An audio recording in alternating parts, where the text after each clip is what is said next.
Hello students, मैं रमेश गोरी। मेरे इस यूट्यूब चैनल पर आप सभी का स्वागत करता हूं।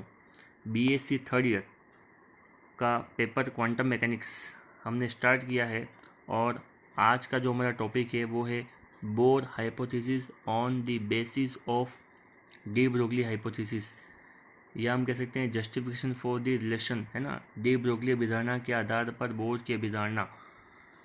तो जब हम बात करते हैं बोर की अभिधारणा की, बोर के पोस्टुलेट की, तो बोर का पोस्टुलेट बेसिकली एटम के लिए किया गया है। एटम के बारे में समझाया गया है इस पोस्टुलेट में। और जब हम बात करते हैं एटम की, परमाणु की, तो परमाणु को अलग अलग वैज्ञानिकों ने अलग अलग तरीके से समझाने की कोशिश की है। सबसे पहले इसमें वैज्ञानिक जो थे वो थे जे थॉमसन, जिन्होंने एटम को प्लम पुडिंग मॉडल के आधार पर समझाया।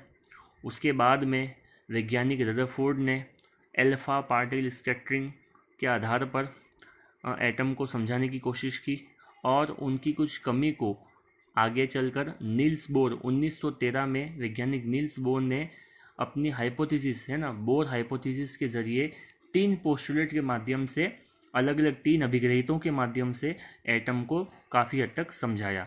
तो उसका जो सेकंड पोस्टुलेट था, है ना, उसका जो सेकंड अभिग्रहित था, उसी को हम डी ब्रोगली के जरिए, डी ब्रोगली के हाइपोथेसिस के ज़रिए हम समझेंगे कि डी ब्रोगली ने किस प्रकार से बोर के सेकंड पोस्टुलेट को, है ना, बोर के सेकंड अभिग्रहित को जस्टिफाई किया, उनको एक्सप्लेन किया। तो वो आज हम यहाँ पर समझेंगे।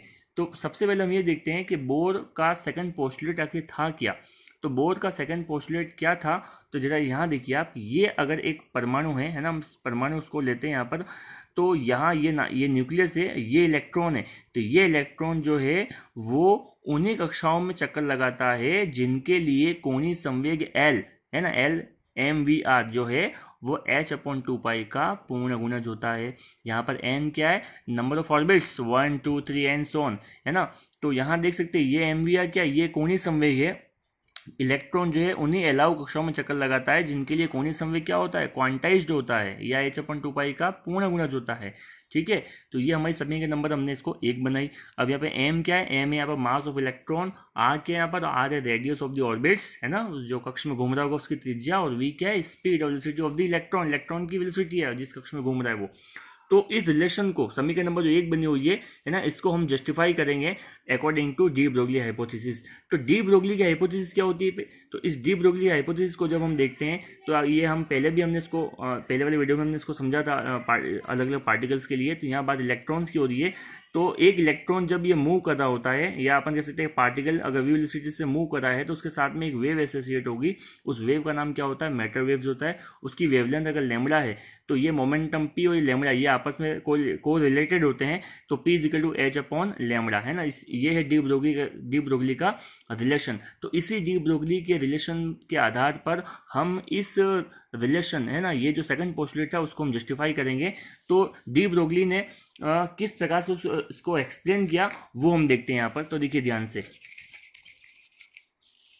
देखिए आप, डी ब्रोगली ने बताया कि जो मैटर वेव हाइपोथेसिस में जो बोर मॉडल में जो वृत्ताकक्ष में जो इलेक्ट्रॉन जो गति कर रहे होते हैं ना, ये इलेक्ट्रॉन जब गति करेगा, है ना, जब इलेक्ट्रॉन मोशन करेगा, तो उसके साथ में क्या होगी, एक मैटर वेव्स होगी। और ये मैटर वेव्स जो होती है वो बेसिकली स्टेशनरी वेव्स, है ना, अपरिगामी तरंग की तरह क्या करती है, व्यवहार करती है ना। और जिसके लिए आवश्यक क्या होता है कि इलेक्ट्रॉन जिस कक्ष में घूम रहा होता है ना, उसकी जो परिधि होती है, उसका जो सर्कमफेरेंस जो होगा वो लैम्बडा का क्या हो, पूर्ण गुणज जो है ना। इलेक्ट्रॉन जिस में घूम रहा है, जैसे इलेक्ट्रॉन भी तो एक माइक्रो पार्टिकल है, और जब इलेक्ट्रॉन माइक्रो पार्टिकल होगा तो जब ये घूमेगा, है ना, जब ये घूम रहा होगा, जैसे इलेक्ट्रॉन, ये अगर इलेक्ट्रॉन हम इसको मानते हैं, यहाँ से स्टार्ट करते हैं अपन, जब इलेक्ट्रॉन ये घूम रहा होगा, है ना, तो उसके साथ में क्या होगी, एक मैटर वेव एसोसिएट हो जाएगी यहाँ पर। और ये मैटर वेव जो होती है वो बेसिकली स्टेशनरी वेव की तरह बिहेव करती है ना। तो अब ये इलेक्ट्रॉन जब ये पूरा घूमेगा, ये इस प्रकार से घूम के वापस जब यहाँ पे आएगा, है ना, तो उसका सर्कमफेरेंस की परिधि कितनी होगी, इलेक्ट्रॉन कितना डिस्टेंस ट्रेवल करेगा, तो यहाँ से घूम के वापस यहाँ पे आ गया ये, है ना। इसके अगर इस कक्ष की अगर अपन ये जो सर्कल बनाया है, इसकी त्रिज्या अगर रेडियस अगर r है,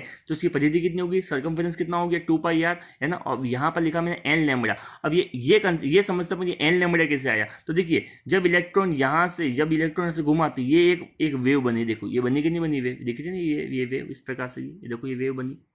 तो यहाँ ये वेव जब कंप्लीट वेव बनेगी तो उसकी वेवलेंथ कितनी, ये लैम्बडा।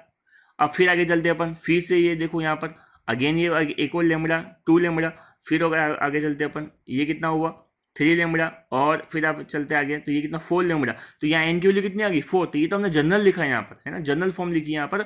ये एग्जांपल किसके लिए, 4 के लिए, फोर्थ ऑर्बिट के लिए, चौथे कक्ष का एग्जांपल। यहाँ पर इलेक्ट्रॉन जब चौथे कक्ष में घूम रहा होगा तो किस प्रकार से मैटर वेव्स बनेगी। तो ये जो मैटर वेव्स जो होगी वो 4 लेमड़ा की होगी, 4 लेमड़ा की। तो यहाँ एन हमने यहाँ पर, इसको हमने जनरल फॉर्म में क्या लिख दिया यहाँ पर, एन लेमड़ा।